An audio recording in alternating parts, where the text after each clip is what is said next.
We are the Gujarat Technological University. Since its inception over a decade ago, GTU has been empowering young and curating minds to realize their true potential. Over 4 lakh inspired students are enrolled with one of the premier academic universities in India. With more than 450 affiliated colleges in its fold operating across 5 zones of the state, GTU, the International Innovative University, your place to move forward.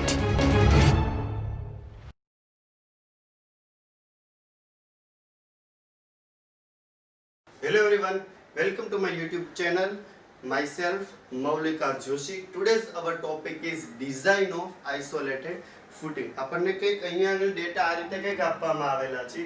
Design an isolated square footing for an isolated square column of size 500 mm by 500 mm. આપણને કોલમની size કંઈક 500 mm by 500 mm ની આપવામાં આવેલી છે. આગળ કીધેલું છે size carrying an axial load of 1600 kilo newton. જે કોલમ જે આપવામાં આવેલો છે એ કોલમ દ્વારા એક્સિયલ લોડ 1600 કિલો ન્યૂટન જેટલો લાગે છે, 1600 કિલો ન્યૂટન જેટલો.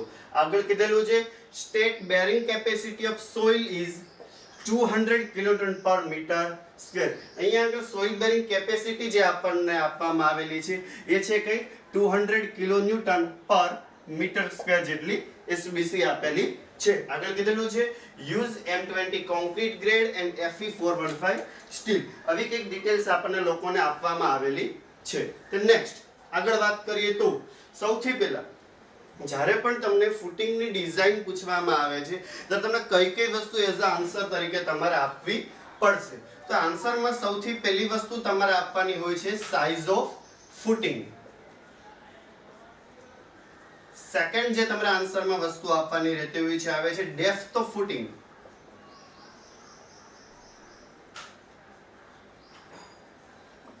થર્ડ તમારે આપવાનું હોય છે રેન્ફોર્સમેન્ટની ડિટેલ તમારા ફૂટિંગની અંદર.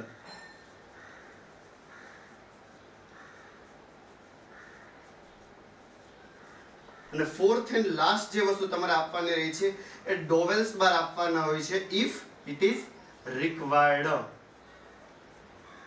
એ સિવાય ઘણા બધા ચેક્સ આપણે કરશું. જો તે ચેક્સ ફૂલફિલ નથી થતા તો બીજું જે કંઈ બી રેન્ફોર્સમેન્ટ પ્રોવાઈડ કરવું પડે છે બધી વસ્તુ અલગથી. હવે સૌથી પહેલા વાત કરીએ ફોર સાઇઝ ઓફ ફૂટિંગ. તો હેડિંગ આપજો step number 1 size of footing. Step number 1 size of footing. ફૂટિંગની સાઇઝ માટે ઓફિશિયલી કોઈ જાતનું આઈએસ કોડની અંદર કોઈ જાતનું આપણને ઇક્વેશન આપવામાં આવેલું નથી. બટ મેન્યુઅલ ઇક્વેશન એવું કંઈક બનાવેલું છે that area required for footing is equal to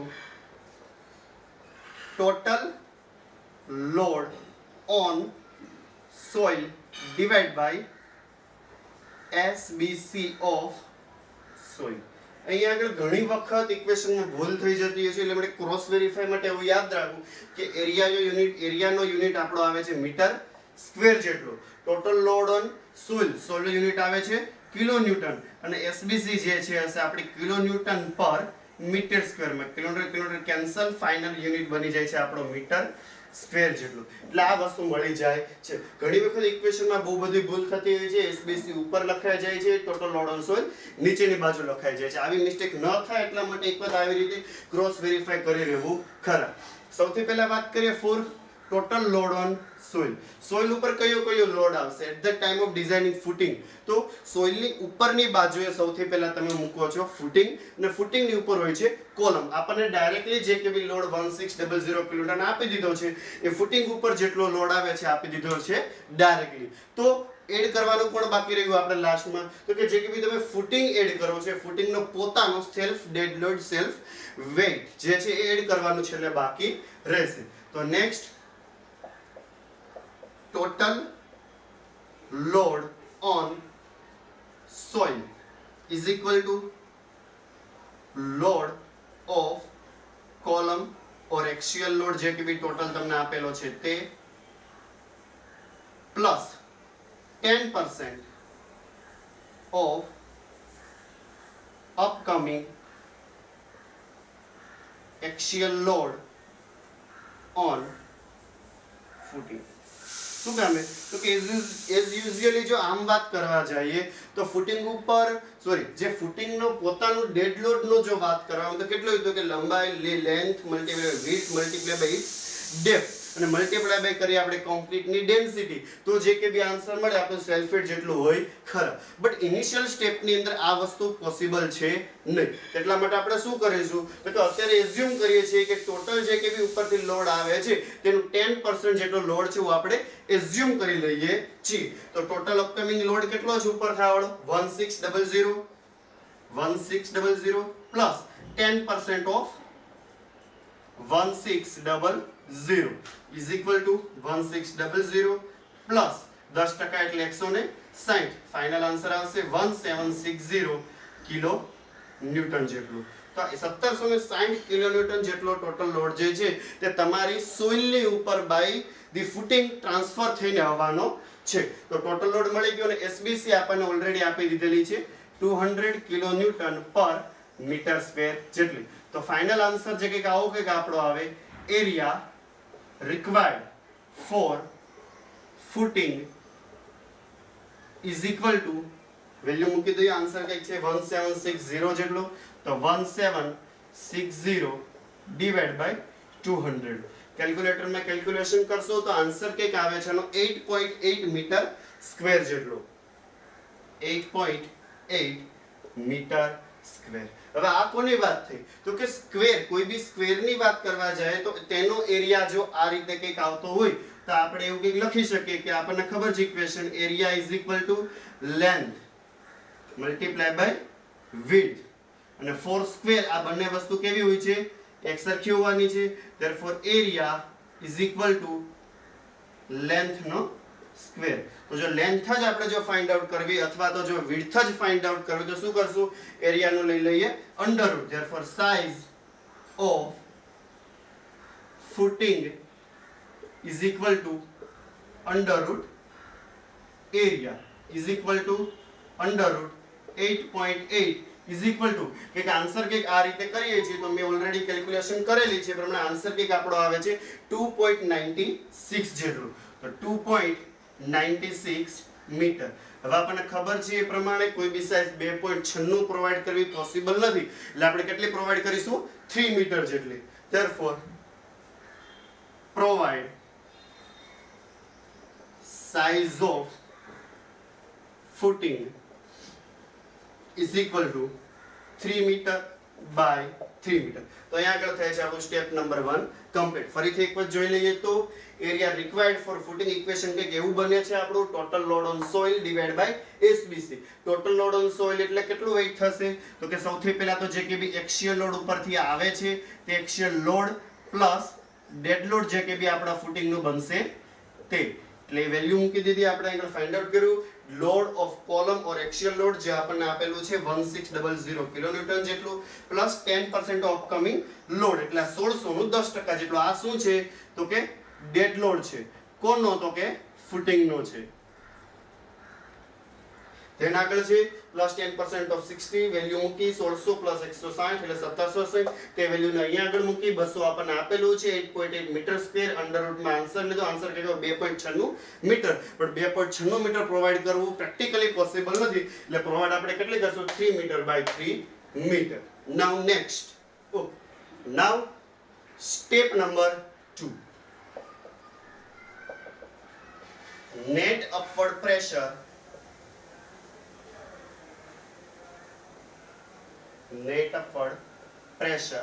on footing. net upward pressure on footing જેના માટે ઇક્વેશન કે આ રીતે બને છે pressure is equal to પર અહીં કહેવું net upward pressure is equal to factored load on footing.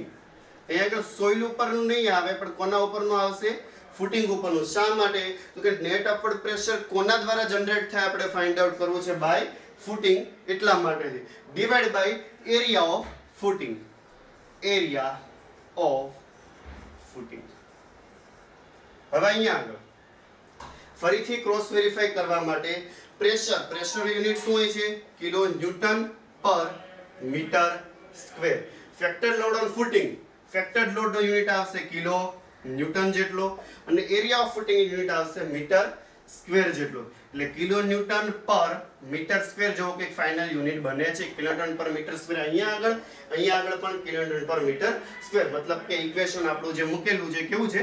સાચું છે. આવું ક્રોસ વેરિફિકેશન કરી લેવું જેથી કરીને આગળ જતા ભૂલ ન થાય, કેમ કે આ બધા સ્ટાર્ટિંગના સ્ટેપ્સ છે તેટલા માટે. આગળ ફેક્ટર્ડ લોડ ઓન ફૂટિંગ મતલબ ડિઝાઇન લોડ. કેટલો આપણને ફેક્ટર લોડ માટે કીધેલું છે? સર્વિસ લોડ આપણને કંઈક આપેલો છે 1600 કિલો ન્યૂટન જેટલું. તો 1.5 ફેક્ટર લોડ માટે multiply by 1600 divide by area of footing. Area માટે આપણે આગળના સ્ટેપ નંબર 1 માં કામ કરી લીધું છે. 3 મીટર બાય 3 મીટરની સાઈઝ આપણે લીધેલી છે. મતલબ અહીંયા આગળ કયો એરિયા મૂકશું આપણે? પ્રોવાઇડેડ એરિયા મૂકવાનો રહેશે, નહીં કે રિક્વાયર્ડ. આપણે પ્રોવાઇડેડ 3 મીટર બાય 3 મીટર. હવે ખાસ કઈ વસ્તુ ધ્યાન રાખવાની? મીટરમાં વેલ્યુ લાવવાની છે અત્યારે, એટલે મૂકશું 3 મીટરમાં તે વેલ્યુ આપણે મૂકશું. therefore 3 multiply by 3.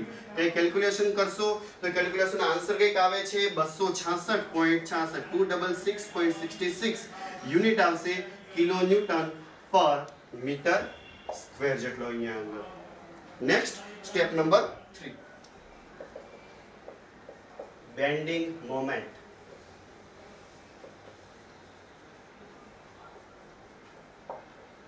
બેન્ડિંગ મોમેન્ટનું સ્ટેપ ચાલુ કરીએ તે પહેલા આપણે ક્રિટિકલ સેક્શન સમજવા પડશે કે જે ફૂટિંગની ડિઝાઇન વખતે કન્સિડર કરવામાં આવે છે. ફૂટિંગની અંદર 3 જગ્યાએ ક્રિટિકલ સેક્શન લેવામાં આવે છે. First, at the time of finding out bending moment. Second critical section લેવામાં આવે છે જ્યારે તમે સિંગલ શિયર ચેક કરો છો, અને થર્ડ ક્રિટિકલ સેક્શન લેવામાં આવે છે જ્યારે તમે ટુ વે શિયર ચેક કરો છો ત્યારે. સૌથી પહેલા અત્યારે વાત કરીએ જ્યારે બેન્ડિંગ મોમેન્ટ ફાઇન્ડ આઉટ કરે છે ત્યારે ક્રિટિકલ સેક્શન લઈએ છીએ તેને. તો સૌથી પહેલા તેને સમજવા માટે આપણે પ્લાન ડ્રો કરી દઈશું કોલમ અને ફૂટિંગનો. તો ઉપરની બાજુએથી જોઈએ તો આ કંઈક આપણો કોલમનો પ્લાન કંઈક આ રીતે થાય છે, જેની સાઈઝ આપણને આપેલી છે કંઈક 500 બાય 500 જેટલી. ને પછી ડ્રો કરીએ જો આપણા ફૂટિંગની માટેનો પ્લાન, તો આ રીતે કંઈક કે જેની સાઈઝ આપણી છે 3000 mm જેટલી.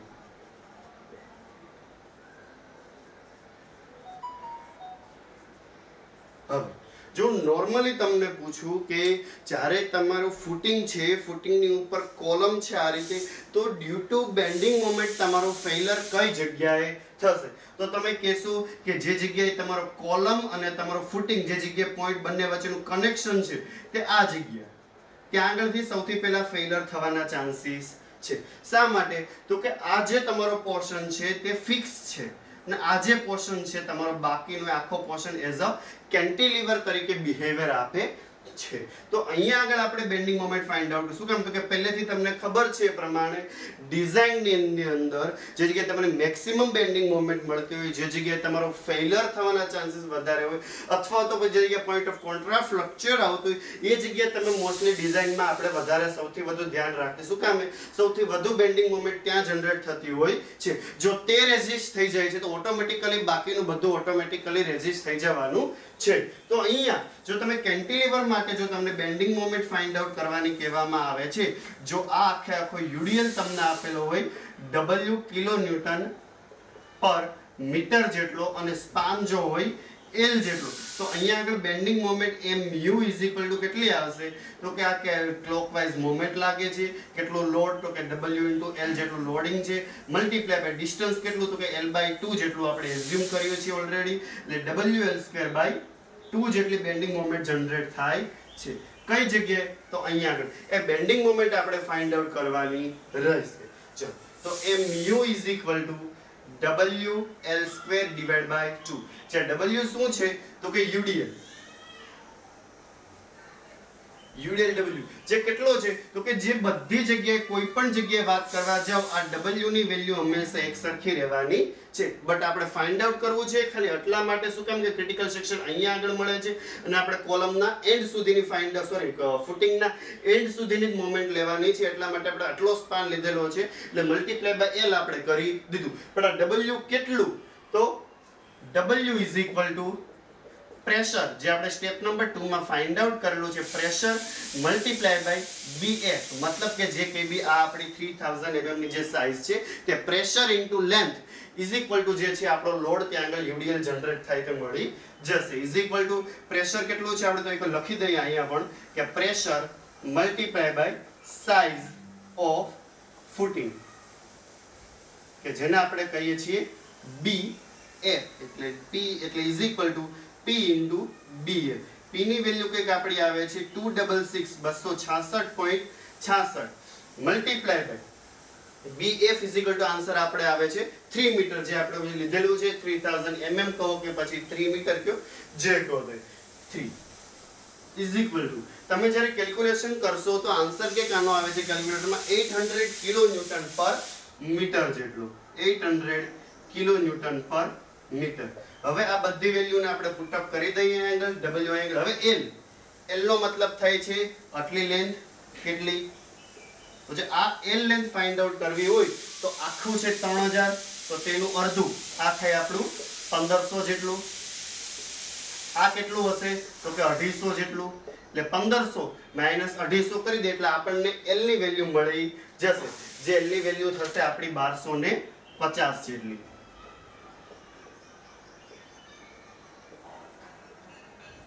કઈ રીતે આવે છે તો કે 3000 divide by 2 minus 500 divide by 2 કઈ રીતે ઇક્વેશન બનેલું છે એ આપણે સમજી લીધું 1250 તો વેલ્યુ મૂકી દઈએ તો mu is equal two W ની વેલ્યુ મૂકી દો 800 કિલો ન્યૂટન પર મીટર છે મલ્ટીપ્લાય બાય કરશું આપણે L ની વેલ્યુ આપણી પાસે છે L ની વેલ્યુ છે આપણી 1250 divide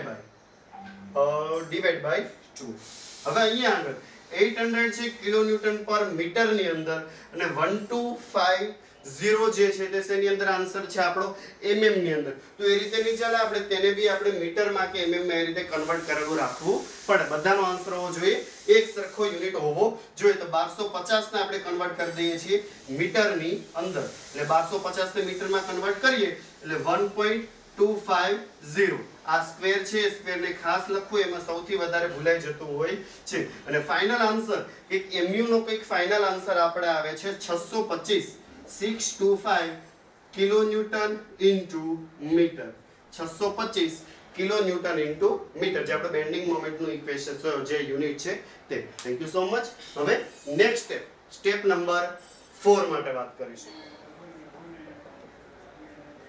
depth of footing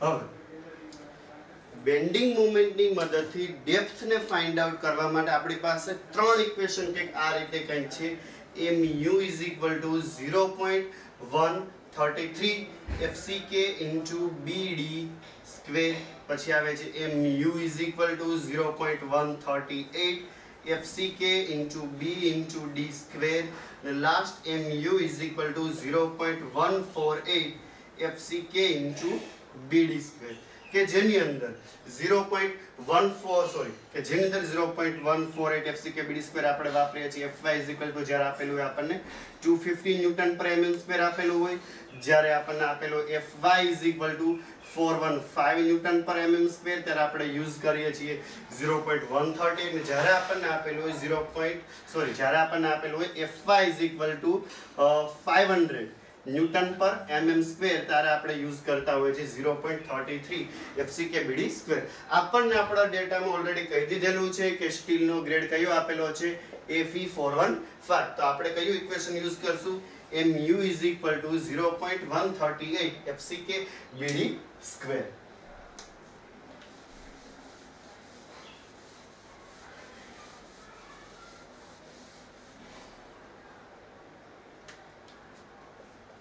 mu is equal to 0.138 FCK into BD square. હવે અહીંયા આગળ FCK ની વેલ્યુ આપણને આપી દીધેલી છે, કોન્ક્રીટ ગ્રેડ M20 આપેલો છે તો 20 ન્યૂટન પર mm square. B size of footing B પણ આપણને આપી દીધેલું છે જે છે આપણે 3000 mm. હવે બધી વેલ્યુ આપણે mm ની અંદર મૂકશું કેમ કે FCK પણ આપણી પાસે ન્યૂટન પર mm સ્ક્વેર માં જ છે.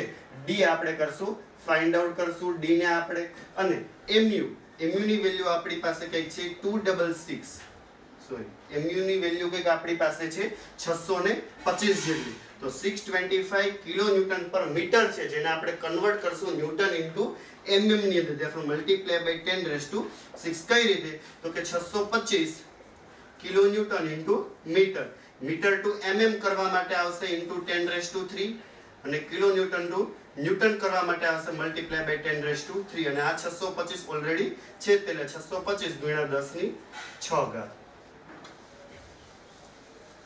therefore એટલા માટેથી mu ની વેલ્યુ મૂકી દઈએ 625 ગુણ્યા 10⁶ જેટલી ઇઝ ઇક્વલ ટુ 0.138.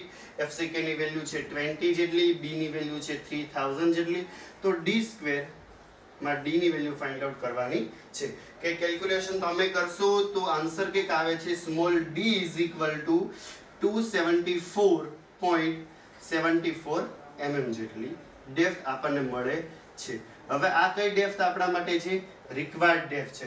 હવે જો તમે આ ડેપ્થ થી કામ કરશો તો તમારી બેન્ડિંગ મોમેન્ટની કન્ડિશન તો તમારે સેટિસ્ફાઈ થઈ શકશે, પણ આગળ જતા જ્યારે તમે વન વે શિયર ચેક અને ટુ વે શિયર ચેક કરશો ત્યારે આ ડેપ્થને કારણે તમારા ફેલિયર થવાના 110% ચાન્સીસ છે. એટલે પહેલેથી જ તે આપણે તેને multiply by 2 or multiply by 2.5 કરી દઈએ છીએ as a safety point of view, આગળ જતા ફેલિયર ન થાય એટલા માટે. શું કામ એ ફેલિયર ડેપ્થ ઓછી હોય તો થઈ શકે છે કે જ્યારે આપણે વન વે શિયર ચેક્સ અને ટુ વે શિયર ચેક કરશું ત્યારે આપણને તરત આઈડિયા આવી જશે. અત્યારે ડાયરેક્ટલી કરશું multiply by 2.5 for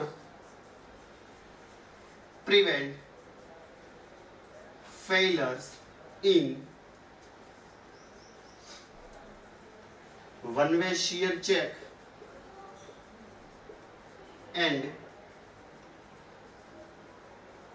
two way shear check. શું કરશું આપણે? Small d is equal to 274 multiplied by 74 multiplied by 2.5 એટલે આન્સર કંઈક આપણો આવે છે 700 mm જેટલો. તો ડેપ્થ આપણે કેટલી પ્રોવાઈડ કરશું? અહીંયા આગળ 700 mm જેટલી ડેપ્થ આપણે પ્રોવાઈડ કરીશું. ઘણી વખત અહીંયા આગળ તે કેપિટલ D પણ આપી દેવામાં આવે છે ઓવરઓલ ડેપ્થ. કઈ રીતે? તો પ્લસ કોઈ એક રેન્ફોર્સમેન્ટ એઝ્યુમ કરીને, બટ ડાયરેક્ટલી એઝ્યુમ આપણે ન કરી શકીએ. સૌથી પહેલા આપણે રેન્ફોર્સમેન્ટ ફાઇન્ડ આઉટ કરવું પડે. જે બાર આપણે યુઝ કરીએ છીએ તેને પ્લસ કરીને પછી જ કેપિટલ D આપણે આપી શકીએ છીએ. એટલે જો તમે ડાયરેક્ટલી અહીંયા આગળ સ્મોલ d ફાઇન્ડ આઉટ કર્યા પછી તરત જ કેપિટલ D આપતા હોય તો તમારી મેથડ ખોટી છે. નાઉ નેક્સ્ટ સ્ટેપ નંબર 5 કે જે રહેશે reinforcement માટે. Next step number 5 which is reinforcement.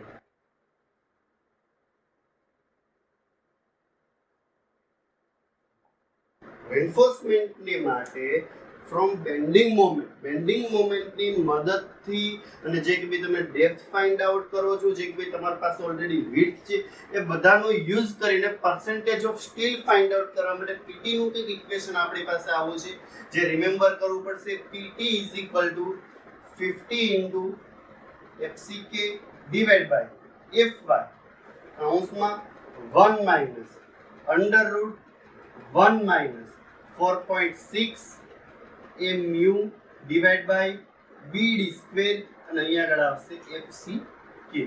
Okay, equation આપણી પાસે કંઈ છે. જો તમારે આ ઇક્વેશન યુઝ નથી કરવું તો તમે SP16 ને પણ યુઝ કરી શકો છો, જેમાં directly mu by BD square ની મદદથી કઈ રીતે PT ફાઇન્ડ આઉટ કરવું તે આપેલું છે. બટ તેના માટે ટાઈમ વધારે લાગે. શું કામ? તો કે તમે mu by BD સ્ક્વેર નો તમે કેલ્સીમાં કંઈક આન્સર લાવશો, પછી તમે તેને કમ્પેરિઝન કરશો ઇન ટેબલ SP16 ની અંદર, પછી ઇન્ટરપોલેશન કરશો એટલે તમારી પ્રોસેસ ખૂબ જ લેન્થી થઈ જવાની છે. બટ આમાં જો તમે ઇક્વેશનમાં સીધી વેલ્યુ મૂકો છો તો 0.005 1 જેટલો જ બંનેની વચ્ચે ડિફરન્સ આવતો હોય છે, એટલે જો આ રીતે કરો તો વધારે સારું પડે, પણ બંનેમાંથી કોઈ બી રીતે કરો, કોઈ મેથડ ખોટી નથી. હવે અહીંયા આગળ વેલ્યુ મૂકવાની વાત કરીએ તો is equal two 50 into FCK is equal two concrete grade આપણને આપેલો છે 20, FY ઇઝ ઇક્વલ ટુ 415. આગળ વાત કરીએ તો 1 minus under route 1 minus 4.6. mu ના માટે આપણી પાસે કંઈક આન્સર છે 625 કિલોન્યુટન ઇન્ટુ મીટર. આપણે કન્વર્ટ કરશું kilo into newton into mm, એટલે multiply by 10⁶ divide by FCK is equal to 20 multiply B is equal to 3000 and D is equal to આપણે 700 છે તે હમણાં લાસ્ટ સ્ટેપમાં આપણે કેલ્ક્યુલેશન કરેલી છે. અહીંયા આગળ સ્ક્વેર કરવાનું ભૂલવું નહીં. હવે તમે જ્યારે ઇક્વેશનમાં વેલ્યુઝ મૂકી દીધી છે, તમે કેલ્ક્યુલેશન કરશો તો આન્સર આવે છે 0.12% જેટલો is equal two 0.12%. PT is equal two 0.12%, જેનો મતલબ થાય છે પર્સન્ટેજ ઓફ સ્ટીલ. આપણને PT ઇઝ ઇક્વલ ટુ 0.12% મળી જાય છે. તેની પછી નેક્સ્ટ સ્ટેપ આપણું રહેશે required area of reinforcement is equal to PT by 100 into B into D. PT આપણે 0.12 જેટલું છે divide by 100, D is equal to છે કે 3000 અને D is equal to 700 આપણે આગળના એક્ઝામ્પલમાં લીધેલું છે. આન્સર કંઈક આપણો આવે છે 0.12%, મતલબ 0.12%. તો આ રીતે જ્યારે તમે કેલ્ક્યુલેશન કરો છો તો તમારો આન્સર અહીંયા આગળ કંઈક તમારો આન્સર આવે છે 2520 mm² જેટલો તમારો આન્સર કંઈક આવે છે. મિનિમમ રિક્વાયર્ડ સ્ટીલ કયું છે? રિક્વાયર્ડ છે.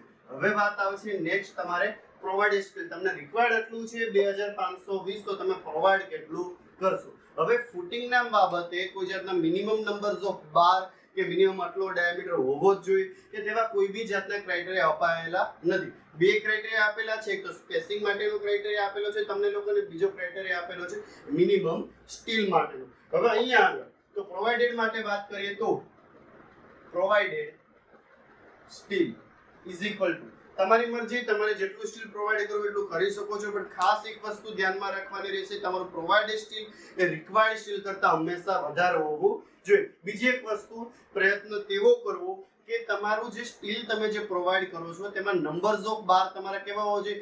વધારે હોવા જોઈએ. ભલે ડાયામીટર થોડો ઘણો નાનો થાય તો ચાલશે, જેથી કરીને તમે સ્પેસિંગના ક્રાઇટેરિયામાં ફેલ થાવ નહીં તે માટે.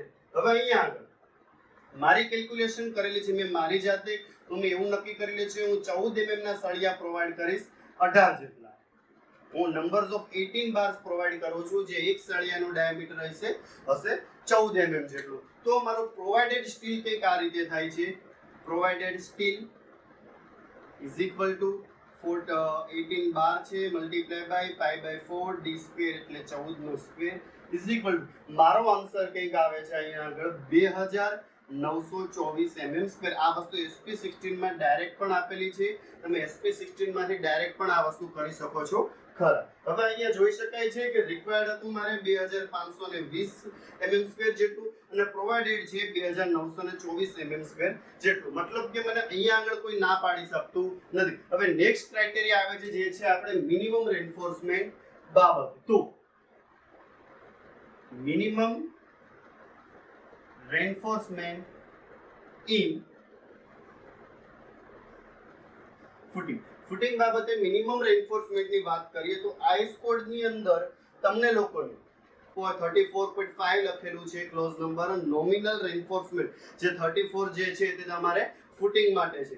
તો 34.5 નોમિનલ રેન્ફોર્સમેન્ટમાં ફર્સ્ટ સ્ટેટમેન્ટ આપેલું છે 34.5.1 લખેલું છે minimum reinforcement and spacing shall be as per the requirements of the solid slab. તમને લોકોને ફૂટિંગ માટેના રેન્ફોર્સમેન્ટ માટે સ્પેશિયલી કોઈ અલગ ક્રાઇટેરિયા નથી આપવામાં આવેલા, પણ જે કોઈ બી ક્રાઇટેરિયા ફોર સોલિડ સ્લેબ માટે જે કોઈ બી ક્રાઇટેરિયા લાગુ પડે છે સેમ ટુ સેમ ક્રાઇટેરિયા તમારે લાગુ પડે છે ફોર યોર ફૂટિંગ. તો તેના માટેના ક્રાઇટેરિયા જરા નોટ ડાઉન કરી લેવી. આ વસ્તુ તમને ક્રાઇટેરિયા આપેલા છે પેજ નંબર 48 ઉપર. તમે જ્યારે પેજ નંબર 48 ઓપન કરશો તો ત્યાં આગળ તમને આપેલો છે ક્લોઝ નંબર 26.5.2 જે છે સ્લેબ, અને સ્લેબની અંદર 26.5.2.1 માં લખેલું છે મિનિમમ રેન્ફોર્સમેન્ટ. હવે તેની અંદર આપેલું છે the mild steel reinforcement. Mild steel નો મતલબ શું થાય છે? આપણે માઇલ્ડ સ્ટીલ નો મતલબ થાય છે Fe 250. તો જો તમે Fe 250 નું સ્ટીલ વાપરેલું છે તમારી ડિઝાઇનમાં, તો the mild steel reinforcement in either direction is slab આપણા માટે footing shall not be less than 0.12%, sorry 0.15%. તો તેના માટે મિનિમમ રેન્ફોર્સમેન્ટ કેટલું આવશે? 0.15% જેટલું આવશે. આગળ એવું કીધેલું છે, however this value can be reduced to 0.12% when high strength deform bar are used. high strength deform bar શું મતલબ થાય છે? Fe 415 નું સ્ટીલ વાપરેલું હોય અથવા તો Fe 500 નું જો સ્ટીલ વાપરેલું હોય તો આ મિનિમમ ના ક્રાઇટેરિયા છે હજુ થોડા નીચે જઈને જાય છે, 0.12% ઉપર જાય છે. ફરીથી હવે સાંભળી લેજો, the mild steel reinforcement in either direction in footing shall not be less than 0.15% of the total cross sectional area. એટલે માઇલ્ડ સ્ટીલ એટલે આપણે થાય છે Fe 250, તો તેના માટે મિનિમમ રેન્ફોર્સમેન્ટ આવશે 0.15% જેટલું. આગળ કીધેલું છે however this value can be reduced to 0.12% when high strength deform bar or welded wire fabrics are used. મતલબ જે deform bar એટલે તો કે Fe 415 ને 500 deform bar. તો એવા ટાઈમે તમારું જે મિનિમમ રેન્ફોર્સમેન્ટ ના ક્રાઇટેરિયા છે 0.15 થી હજુ ઘટી જાય છે અને થઈ જાય છે 0.12% જેટલા. હવે અહીંયા આગળ આપણને એક્ઝામ્પલ ની અંદર કેટલું આપેલું છે? તો કે આપણને કયો ગ્રેડ આપેલો છે? Fe 415. તો આપણા માટે કયો ક્રાઇટેરિયા લાગુ પડે અહીંયા આગળ? મિનિમમ 0.12%. બટ આ કયો 0.12 કોના? તો ઓવરઓલ માટે વાત કરેલી છે. તો અહીંયા આગળ minimum area of steel required is equal to PT થશે અહીંયા આગળ 0.12 divided by 100 multiplied B is equal to 3000, અને અહીંયા આગળ તમારે આવશે કેપિટલ D. જે કેપિટલ D આપણે ફાઇન્ડ આઉટ કરવાનું રહી ગયેલું છે, તો કેપિટલ D ફાઇન્ડ આઉટ કરી દે તો capital D is equal to જે તમારો સ્મોલ d હોય તે small d plus small d ના પ્લસ શું કરશું આપણે? તો કે એક સળિયો આખું પ્લસ બીજો સળિયો અડધો અને પ્લસ કરીએ છીએ આપણે આપણું કવર કરીએ તો is equal to small d is equal to આપણી પાસે ઓલરેડી 700 જેટલું છે, તે ડાયામીટર ઓફ બાર આપણે આપેલો છે 14 જેટલું, તો 14 plus 14 divide by 2 plus cover કેટલું આપણે પ્રોવાઈડ કરીશું? તો ફૂટિંગ અંદર કવર આપણે પ્રોવાઈડ કરીએ છીએ 50 mm જેટલું ફૂટિંગ નું કવર આપણે પ્રોવાઈડ કરતા હોઈએ છીએ. તો ફાઇનલ આન્સર કંઈક આપણો કેપિટલ D નો મારી કેલ્ક્યુલેશન પ્રમાણે થાય છે 771 mm જેટલું, 771 mm. અને વેલ્યુ અહીં આગળ મૂકી દઈએ તો 771 mm અહીંયા વેલ્યુ મૂકી દઈએ તો આપણો આન્સર ફાઇનલ આવે છે minimum reinforcement is equal two 2775.6 mm² જેટલું. આ કયું છે? તો કે મિનિમમ છે. આ મિનિમમ અને રિક્વાયર્ડ આ બંને કરતા પ્રોવાઇડેડ હંમેશા વધારે હોવું જોઈએ. જેમ કે મિનિમમ છે 2775, તો પ્રોવાઇડેડ કેટલું છે? 2924, મતલબ આ કન્ડિશન આપણી ઓકે છે. પછી રિક્વાયર્ડ માટે હતું 2520 જેટલું રિક્વાયર્ડ હતું, તો રિક્વાયર્ડ કરતા પણ પ્રોવાઇડેડ વધારે છે. મતલબ આપણે જે સ્ટીલ જે પ્રોવાઇડ કરેલું છે એ in case of minimum steel અને મિનિમમ સ્ટીલના જે કે બી ક્રાઇટેરિયા છે આપણા તે પ્રમાણે ઓકે છે. હવે લાસ્ટ કઈ વસ્તુ બાકી રહી? તો કે સ્પેસિંગના ક્રાઇટેરિયામાં આપણે મૂકેલું જે રેન્ફોર્સમેન્ટ છે તે ઓકે છે કે નથી. તો તેના માટે આપણે હમણાં લાસ્ટ સ્ટેપની અંદર ચેક્સ પ્રોવાઈડ કરી દીધા, જે કે બી મિનિમમ સ્ટીલ માટેના હતા કે રિક્વાયર્ડ પ્રોવાઇડેડ જે કે બી તો બધામાં આપણે સેટિસ્ફાઈ થઈ ગયા ખરા. હવે નેક્સ્ટ સ્ટેપ કોના માટે આવે છે? તો નેક્સ્ટ સ્ટેપ છે ફોર ધ સ્પેસિંગ માટે. તો ઓપન કરજો ફરીથી IS 456 ની અંદર પેજ નંબર 66, જ્યાં તમને આપેલું છે ક્લોઝ નંબર 34.5 નોમિનલ રેન્ફોર્સમેન્ટ, કે જેમાં લખેલું છે clause number 34.5.1 minimum reinforcement and spacing shall be as per the requirement of solid slab. જે કે બી સોલિડ સ્લેબ માટેના જે કે બી ક્રાઇટેરિયા છે સેમ ટુ સેમ ક્રાઇટેરિયા આપણે ફોલો કરશું ફોર અવર ફૂટિંગ માટે. તો તેની અંદર તમે જ્યારે પેજ નંબર 46 ઓપન કરો છો તો ત્યાં આગળ તમને આપેલું છે clause number 26.3.3 maximum distance between bars in tension, તેમાં A કરીને આપેલો છે બીમ અને B કરીને આપેલું છે તમને સ્લેબ. હવે સ્લેબના ક્રાઇટેરિયા તમે જો તો એકદમ ઈઝી છે. સ્લેબમાં કીધેલું છે કે 300 mm અથવા તો પછી જે કોઈ બી slab not be more than 3 times the effective depth. જે સ્લેબની વાત કરીએ તો પણ અહીંયા આગળ સ્લેબની ઇફેક્ટિવ ડેપ્થ અને ફૂટિંગની ડેપ્થ બહુ આથી ગોળાનો ફરક છે. એટલે આ બંને ક્રાઇટેરિયા ઓલવેઝ તમારા ફિલ અપ થશે તે સ્પેસિંગના.